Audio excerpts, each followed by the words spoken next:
Bab 112. Juan Bai. Sebuah kepala manusia terbang keluar tanpa peringatan, sehingga sang gadis dan sisa pria berjubah hitam tercengang. Setelah beberapa detik, sang gadis sadar dan menatap warrior yang dalam-dalam. Dia ternyata meremehkan pria di depannya. Kecepatan pedang ini bahkan tidak bisa dijangkau oleh banyak pendekar hitam alam bawaan. Pria berjubah hitam yang tersisa juga sadar, dan kemudian menatap warrior yang dengan ketakutan. Mereka bersaudara sering melakukan perampokan di daerah ini, dan targetnya secara alami adalah yang lemah dan yang pertama kali datang ke reruntuhan dinasti Shang.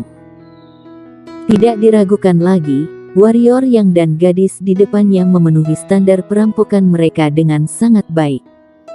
Namun, kenyataannya, setelah pria berjubah hitam itu menatap warrior yang dengan ketakutan, dia berbalik dan berlari kembali tanpa ragu-ragu, bertarung dengan lawan. Jangan bercanda, dia bahkan tidak melihat bagaimana pemuda itu menarik pedang sebelumnya, mau bertarung apa lagi. Sekarang dia hanya ingin punya dua kaki ekstra biar berlari lebih cepat. Saat pria itu berbalik, cahaya keemasan melintas di lapangan. Pria berjubah hitam itu sepertinya merasakannya, matanya melebar, dan teriakan, "Tolong!" Berhenti tiba-tiba, dan energi pedang warna emas melewati dadanya, seketika menghancurkan vitalitas pria berjubah hitam. Setelah memasukkan pedangnya ke dalam sarungnya, warrior yang melihat ke rumah batu di sebelah kanan, dan berkata dengan dingin, "Kamu masih tidak mau keluar." Sebenarnya, dia tahu bahwa seseorang mengikutinya dan gadis itu sebelumnya. Dua pria berjubah hitam di depannya hanyalah orang yang dikirim lawan untuk menguji dia dan gadis itu. Pihak lain bersembunyi dengan baik, tetapi ada makhluk kecil, dan pihak lain yang bersembunyi di depannya adalah lelucon. Mendengar apa yang dikatakan warrior yang, sang gadis menatap warrior yang dengan rasa ingin tahu lagi. Tentu saja, dia tahu ada orang-orang yang tersembunyi di sekitarnya, tetapi dia penasaran bagaimana pria di depannya mengetahuinya. Dia baru alam fana. Benar saja, begitu warrior yang selesai berbicara, seorang pemuda berusia 20-an berjalan keluar dari sudut rumah. Pemuda itu melirik mayat kedua pria berjubah hitam di tanah. Cahaya dingin melintas di mata, dan berbalik untuk melihat warrior yang dan sang gadis. Ketika melihat sang gadis, ada kilatan aneh di kedalaman mata. Setelah melirik sebentar sang gadis, dia menatap warrior yang dan berkata dengan dingin, "Pedangmu sangat cepat, kamu murid sekte pedang." Warrior yang tidak menjawab, tetapi menunjuk sang gadis dan berkata, "Apakah kamu menyukainya?"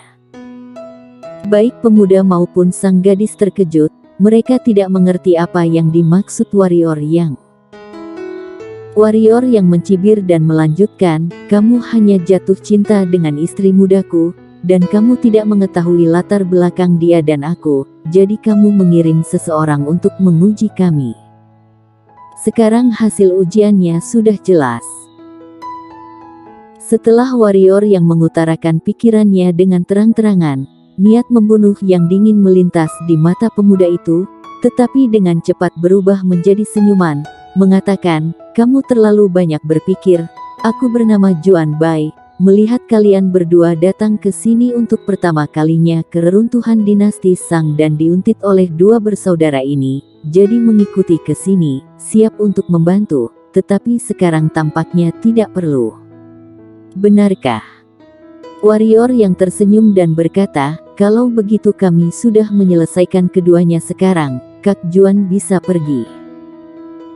Senyum Juan Bai membeku untuk sementara waktu, dan kemudian tersenyum, "Ini adalah pertama kalinya kalian berdua datang ke reruntuhan dinasti Shang, pasti sangat asing dengan reruntuhan dinasti Shang. Mengapa tidak pergi bersamaku?" Meskipun dia sedang berbicara dengan warrior yang, tapi matanya selalu menatap sang gadis di samping warrior yang. Warrior yang memandang sang gadis, dan berkata, "Dia sedang mengundangmu, bagaimana menurutmu?" Sang gadis melirik Juan Bai, lalu mengulurkan tangannya untuk memeluk lengan warrior yang tersenyum menawan, dan berkata, "Tentu saja, hamba hanya ingin mengikuti suamiku." Warrior yang mengangkat bahu pada Juan Bai dan berkata, "Kak Juan, kamu bisa pergi." Tinju Juan Bai perlahan mengepal, dia sudah mengikuti begitu lama, dia tahu bahwa kedua orang ini bukan suami istri. Alasan sang gadis menyebut anak laki-laki ini suaminya, kemungkinan besar berharap untuk dilindungi oleh anak laki-laki ini. Toh di tempat tiada hukum dan di mana tinju diutamakan, tidak mungkin baginya untuk bertahan hidup sebagai gadis yang lemah. Tentu saja, ini bukan poin utama, poin kuncinya adalah bahwa Juan Bai tertarik pada gadis di depannya. Gadis di depannya berkali lipat lebih baik daripada gadis yang pernah dia mainkan sebelumnya, jadi dia mengirim dua anak buahnya untuk menyelesaikan anak laki-laki di depannya. Tetapi tidak menyangka bahwa kekuatan anak laki-laki di depannya begitu kuat sehingga dia bisa menyelesaikan kedua bawahannya dalam satu pertemuan tatap muka. Ini pasti membuatnya merasa takut di dalam hatinya. Mungkinkah Kak Juan benar-benar datang untuk mengambil istri mudaku? Warrior yang tertawa ketika melihat pria itu tidak pergi. Laki-laki di depannya bisa memerintah pendekar hitam alam bawaan, identitasnya pasti luar biasa. Dia bisa membunuh dua pria berjubah hitam dengan tidak takut, tetapi dia tidak akan begitu bodoh untuk membunuh pria di depannya demi gadis di sampingnya. Tentu saja, jika orang di depannya menyerangnya, dia tidak keberatan memberinya tumpangan ke alam lain. Sang gadis juga melirik Juan Bai sambil tersenyum, dia juga ingin melihat apakah orang di depannya akan menyerang.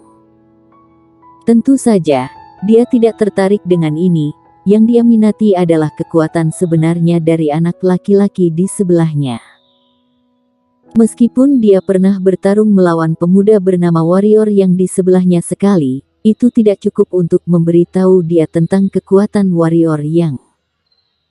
Itu sebabnya dia akan menyembunyikan kekuatannya lebih awal, tujuannya bukan untuk berpura-pura menjadi lemah untuk memakan yang kuat, demi menguji kekuatan sebenarnya warrior yang.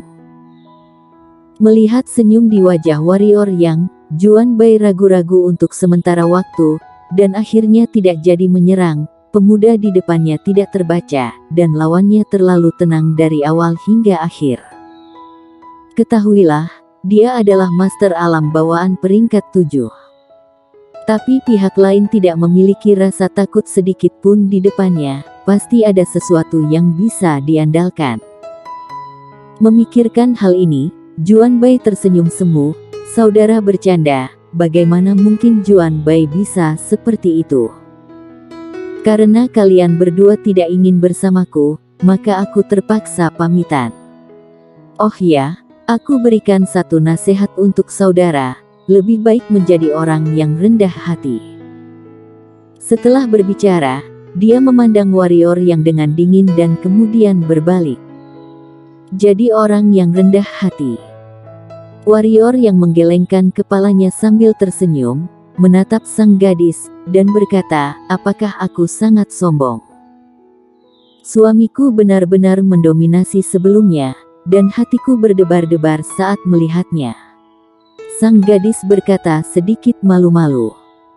Warrior yang tetap tidak tergoda, dan berkata, "Apakah menarik bagimu untuk bersikap manja begini?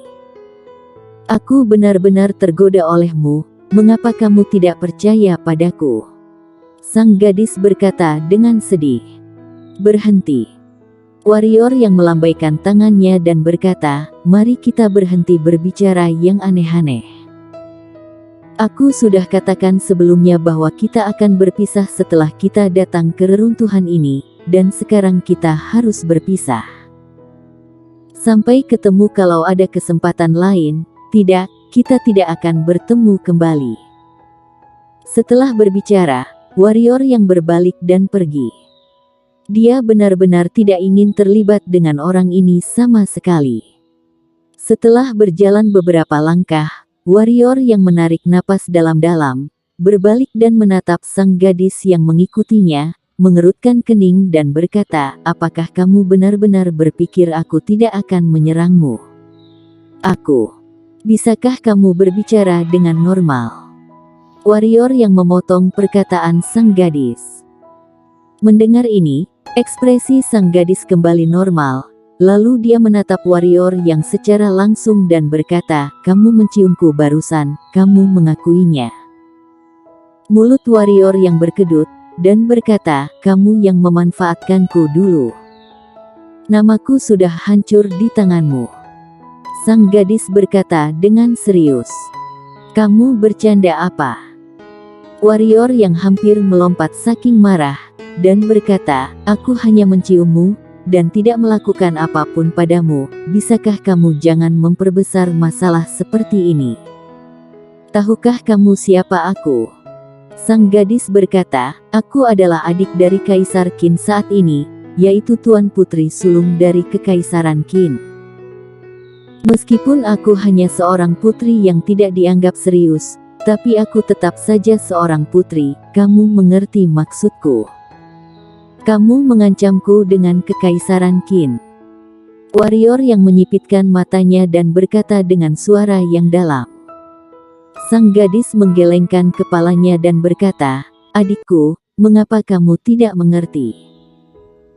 Dari saat kamu dan aku bertemu dan melarikan diri, apakah itu Kekaisaran Qin ataupun pangeran kedua dari kerajaan monster hitam tidak akan melepaskan kita.